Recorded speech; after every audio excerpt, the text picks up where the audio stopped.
Alright, isang magandang araw po or magandang tanghali anyway. So, isa na naman pong ganap ang ating ibabahagi. Parte po ng aking adventure dito sa ating kabukiran. Mega love shoutout muna po sa ating mga walang sawang taga-subaybay at sumusuporta sa akin channel. Dito po yan sa Dan TV Vlog. And of course, syempre sa mga minamahal nating mga members ng ating community. And at the same time, Super Chatters, mega love shout out sa inyo pong lahat. So tika po, titingnan natin ang aking pinagkakaabalahan. Nagluluto po si Kuya Dan ng laing. Ayan o, yan po o. Yan, wala po tayong videographer kaya makapaghawak tayo ng camera ay nakasalang na siya. Yan po, special laing po yan. Siyempre ang ingredients niyan natural gabi. Dahon ng gabi na pinatuyo ng 3 days. Nilaw ko na po dyan yung mga sili. Buo lang po siya. Siling labuyo. Siyempre po mayroon yan na pork. Ang konti. And of course, tinapa. Ayan, nakikita yung tinapa. So, ang apoy niyan ay wala siyang liyab. Ganyan lang po. Baga lang halos. At may oras po siya kung anong oras natin siyang hahanguin. Sorry. Ayan po. Wala na po tayong magawa dito sa bukid. Dahil papakita ko saan yan galing. Siyempre po dito yan sa ating tanim na gabihan. Ayan po siya oh. Pagkuha po niyan ay isa-isa lang. Tulad po nito. Sa mga next 3 days na naman yan. Pwede na naman yan. Ayan oh. Tig-iisa lang po ang kinuha ko dyan. Ayan. So yung recipe na yon, yung gulay na laing na yon, good for 8 person yun. Isang pamilya. Barang iisa ako, syempre, hindi yan maubos. Alam na this kung anong mangyayari niyan. May matitira po dyan para sa susunod na ulam. At ang iba naman, syempre, doon sa bahay nila utol. Alright, so yan ang ating maibabahagi sa inyo ngayong araw ng linggo. Oh, happy Sunday sa ating pong mga giliw na taga-subaybay. And of course, syempre, ninanamnam po natin ang pagpanaw ng ating mga pamangkin. Although ako yata po ang maiiwan dito sa Bicol. Kasi umuwi naman po ako nung unang namatay. Alas linggo lang. Kaya tuloy-tuloy ang adventure. Ang paligid natin, nalililiman na tayo ng mga nagtataasang kamuting kahoy. At yung nyug naman po na ginamit natin sa paglaing, galing po dyan. Oh. May nalaglag po dyan ng mga tuyong bunga. Nakuha ng ni Utol, ni Bunso, yung iba. Tapos may naiwang isa doon sa nabagsakan. Yun naman po ang kinuha natin. Ganyan ang buhay, umiikot sa Bahoy probinsya. Nag-aalaga ng mga kamanukan.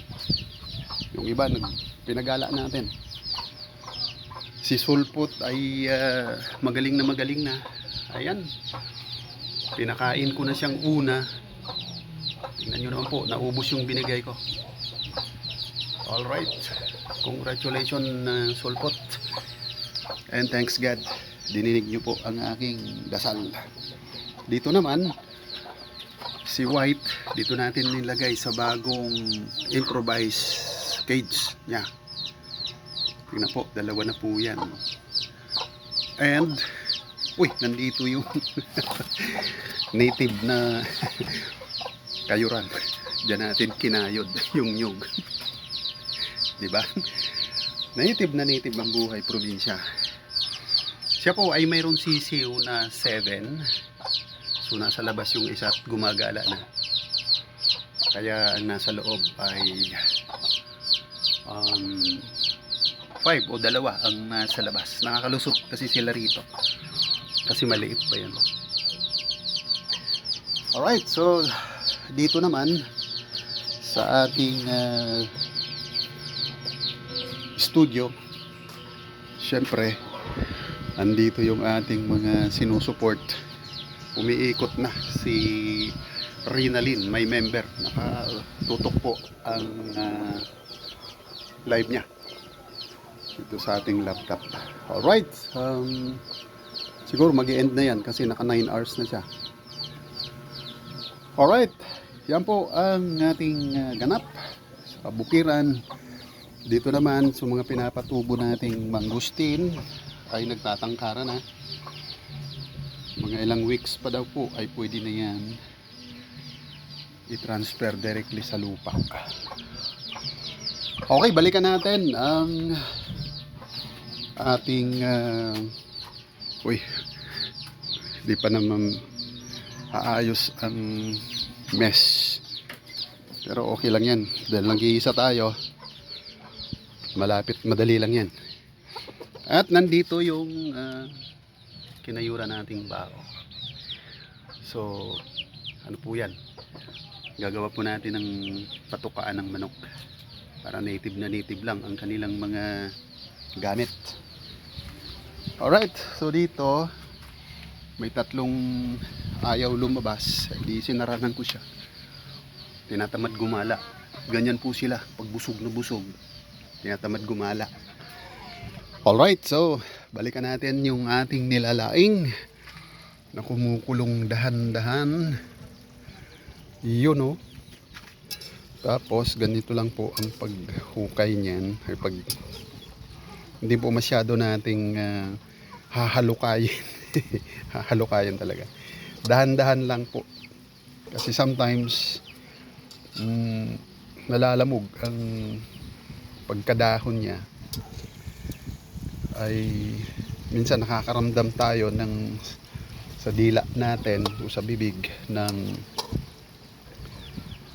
tawag dito, kati. So nasa strategy po yan, nasa technique po yan ng pagluluto ng laing.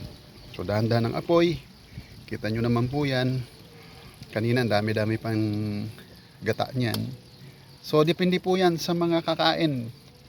Mayroon ganyan na okay na, may sauce pa ng konti pero kakanggata na po yan. Okay, so mayroon naman po yan na patutuyuin pa. Si Dan TV Vlog, mamaya pa natin yan dyan kukunin. Alright, so dahan-dahan lang ang paghalo. Walang tikiman na po yan.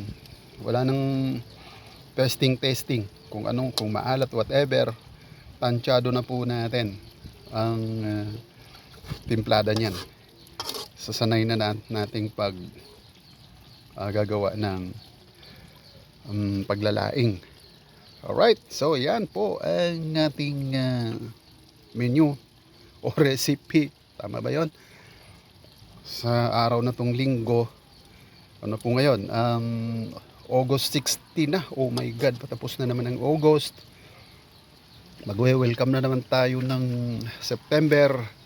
And at the same time, i-welcome natin ang Bear Month. Ibig sabihin yan, countdown na po yan ng Kapaskuhan. Alright, so tatakpan po natin syempre. Baka may mahangin po kasi. Baka mayroon foreign object pumasok dyan, ay makain natin. So ganyan na po yan dyan. Mamaya kung gusto na po natin kumain ng lunch, hahanguin na po natin yan. Okay? Ayan. Tingnan nyo naman ang ating mga kahoy. Mainit po yan.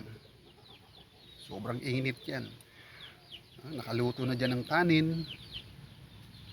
And at the same time, ayan, naglaing tayo. Alright. So muli, ang inyong lingkod ay mega love shoutout muna sa atin, sa inyong lahat dyan. Ingat po tayo sa ating pong mga pang-araw-araw na gawain. Especially po doon sa ating mga kaibigan, YouTubers, mga minamahal nating OFW. Ang di umano ay bayani ng buhay na bayani ng ating bansa. Oy, proud si Kuya Dan yan dahil tayo po ay isang dating OFW. Alright, mula po dito sa aking kinaroroonan, dito po sa Barangay Pandan, lungsod ng Ligao, probinsya po ng Albay. Ang inyong pong lingkod ay pansamantalang magpapaalam upang muli po kayong anyayahan sa susunod ko pong mga kaganapan. Alright, Dan TV Vlog is now signing off. God bless us all. Alright.